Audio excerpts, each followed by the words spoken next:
Señorías, con el objetivo de no caer en la desmemoria, porque todos y todas sabemos que un pueblo que olvida su historia está condenado a repetirla, permítanme que comience contándoles una historia.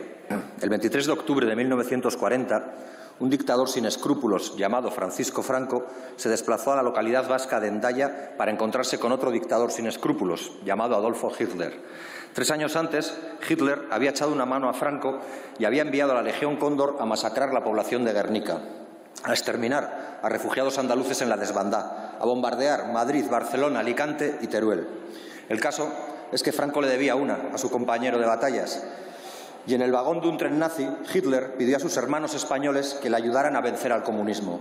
Franco se retiró a Donostia a pensar la propuesta y le pidió a su embajador de entonces, Eugenio Espinosa de los Monteros, que expresara a los alemanes el compromiso del franquismo con la Alemania nazi. Unos meses después, Franco envió a la División Azul española a luchar contra el comunismo. La historia es de sobra conocida. Por fortuna, la División Azul y los nazis quedaron subcampeones en Stalingrado.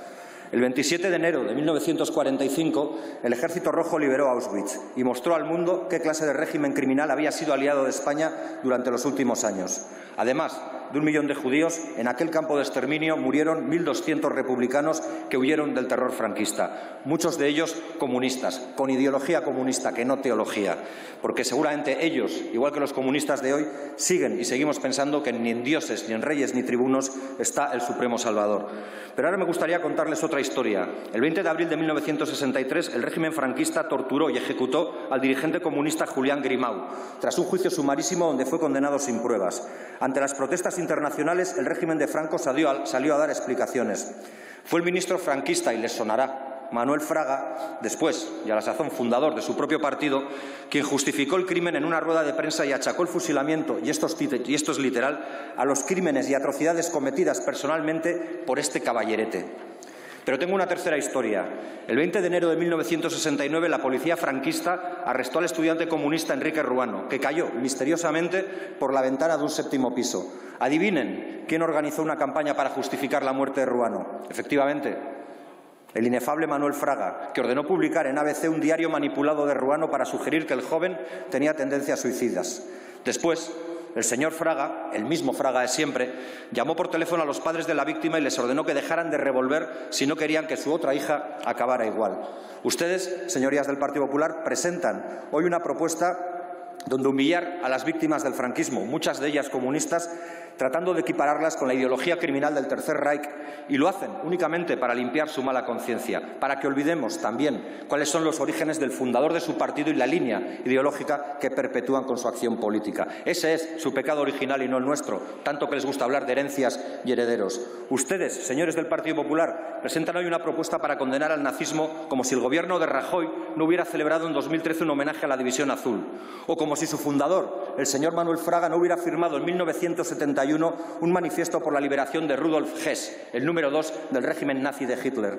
Vienen ustedes aquí a condenar el nazismo como si no tuvieran acuerdos con un partido de ultraderecha que tiene a conocidos y viejos neonazis en sus listas electorales. Nosotros vamos a votar que no, y lo hacemos por pura y mera convicción y memoria antifascista, por la memoria de tantos demócratas que entregaron lo mejor de sus vidas para que hoy podamos estar aquí hablando, también desde esta tribuna. Y lo hacemos por la memoria de Germán Rodríguez, militante comunista de la LKI que murió durante los Sanfermines de 1978 con un balazo de la policía en la cabeza. Han pasado ya 43 años y ustedes, en su acción de gobierno, se negaron a desclasificar los papeles de aquel crimen. Si quieren de verdad justicia, reparación y memoria para todas las víctimas, dejen de excusarse en el comunismo y empiecen a limpiar sus propias casas, porque al fin y al cabo los nazis tuvieron su propio Nuremberg, pero los franquistas aquí tuvieron una amnesia impuesta para el conjunto de la ciudadanía. Nosotras y nosotros seguiremos honrando la memoria de los comunistas que lucharon por la libertad y por la justicia, y seguiremos inspirándonos en sus letras y en sus escritos, en los escritos de comunistas y personas de izquierdas vascas como Gabriel Zelaya, como Blas de Otero y y Gabriel Aresti, cuando decía aquello de Nliaitaren etxea defendituko dut, pero también en la memoria de comunistas españoles como Miguel Hernández, cuando lanzaba una pregunta al aire antes de ser asesinado: ¿por qué no lleváis dispuesta contra tal villanía y contra toda villanía una hoz de rebeldía y un martillo de protesta? Besterik ez, mila esker. Sí, señor Espinosa de los Monteros, ¿qué artículo hace mención? Artículo 72 en relación con el 71.3 por alusiones, señor presidente. Dígame exactamente la alusión a la que se refiere antes de darle la palabra, por favor. Alusiones a nuestro partido llamándonos fascistas que me gustaría rebatir. Y además ha habido alusiones personales que también me gustaría rebatir. Como usted me ha dejado al final, supongo que podremos sumar los tiempos. No, vamos a ver. No, le doy solo un minuto de tiempo en relación a la que se refiere a la mención concreta de los apellidos que usted me hace referencia. Dígame. Arranco con los familiares, pero insisto en pedir por alusiones que han hecho este partido. Un minuto tiene. Respecto al homenaje que el señor Matute García Jalón ha hecho a Eugenio Espinosa de los Monteros, quiero dar las gracias. Quiero dar las gracias porque es verdad que ese abuelo de unos primos segundos de mi padre fue embajador en Alemania porque hablaba alemán, porque tenía un gran prestigio como militar, llegó a ser general. Inició su ascenso con méritos de guerra en la guerra de Cuba con 17 años y fíjese qué curioso, llegó a general gracias a la Segunda República, que fue quien le nombró, y fue clave como embajador en Alemania para evitar la entrada de España en la Segunda Guerra Mundial. Por tanto, me uno a su homenaje al primo segundo, o mejor dicho, al abuelo de unos primos segundos de mi padre, Eugenio Espinosa de los Monteros, que evitó la entrada de España en la Segunda Guerra Mundial. Muchísimas gracias, señor Espinosa de los Monteros. Creo que ha quedado clara la cuestión. Muchísimas gracias. No tiene más la palabra. Gracias. Continuamos con el debate.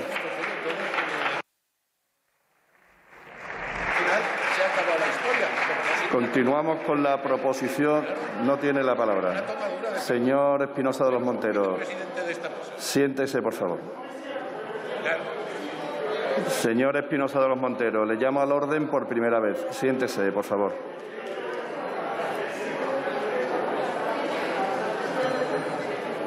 Señor Espinosa de los Monteros, siéntese. Vamos a continuar con el debate. Continuamos con la proposición no de ley del Grupo Parlamentario Socialista sobre la erradicación del sinhogarismo.